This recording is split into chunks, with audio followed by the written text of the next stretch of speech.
এরপরে দেখো একটি শ্রেণীকক্ষে 12টি বেঞ্চ আছে। যদি শিক্ষার্থীরা 6টি বেঞ্চে বসে তবে কতগুলো বেঞ্চ অব্যবহৃত থাকে। তাহলে এটা আমরা কীভাবে করবো? দেখো, বেঞ্চ আছে কয়টি?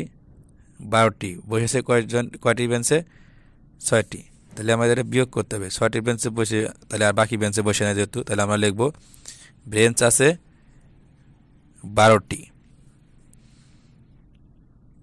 শিক্ষার্থী বসে কয়টি? 6টি। তাহলে 12 বিয়োগ 6 কত হয়? 12 মতো 6 বাদ দিলি 6 থাকে, অর্থাৎ 6টি বেঞ্চ অব্যবহৃত রয়েছে। এরপরটা দেখো কি বলছে, একটি প্যাকেটে 8টি বিস্কুট আছে। একজন বালিকা বিস্কুটের 2টি প্যাকেট কিনলো। সে মোট কতগুলো বিস্কুট কিনলো? তাহলে দেখো, এখানে প্যাকেটে আছে কয়টি বিস্কুট? 8টি বিস্কুট। তার মানে একটি প্যাকেট 8টি বিস্কুট আছে। তাহলে প্যাকেট কিনছে কয়টি? 2টি। তাহলে বিস্কুট কয়টা হবে? আমাদের গুণ করতে হবে। দেখো, এটা আমরা কীভাবে করব? একটি প্যাকেটে বিস্কুট আছে 8টি, তাহলে প্যাকেট কিনছে কয়টি? 2টি। তাহলে 2টি প্যাকেটে বিস্কুট আছে, এই 8 গুণন 2, 8 গণনা মতো 2 গণনা মতো 8 পর্যন্ত গণতার কত হয়? 8 দুগুণে 16, অর্থাৎ 16টি বিস্কুট আছে। এরপরে দেখো, একজনের 8টি বিস্কুট আছে। যদি সে একদিনে 2টি বিস্কুট খায় তবে সে কতদিনে বিস্কুটগুলো শেষ করবে? তাহলে দেখো, একজনের বিস্কুট আছে কয়টি?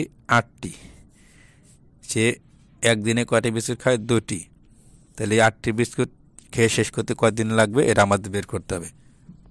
তাহলে কীভাবে বের করব? যেহেতু একদিনে 2টি বিস্কুট খায়, তাহলে আমরা লিখব 2টি বিস্কুট খায় একদিনে। তাহলে এখানে বিস্কুট আছে কয়টি? 8টি। তাহলে 8টি বিস্কুট খায়, এই 8 ভাগ 2 আমাদের এখানে ভাগ করতে হবে। তাহলে কত হবে? দেখো, 2 গণনা মতো 8 পর্যন্ত গণ, 4 দুগুণে 8, অর্থাৎ 4 দিনে।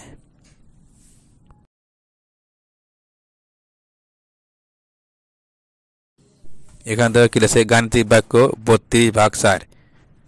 এর জন্য 2টি ভিন্ন ধরনের গাণিতিক সমস্যা তৈরি করা। সমস্যা তৈরি করতে হবে, অর্থাৎ এখানে অঙ্ক তৈরি করতে হবে। তাহলে আমরা কীভাবে করবো? দেখো, তাহলে আমরা প্রথমে একটি সমস্যা তৈরি করি।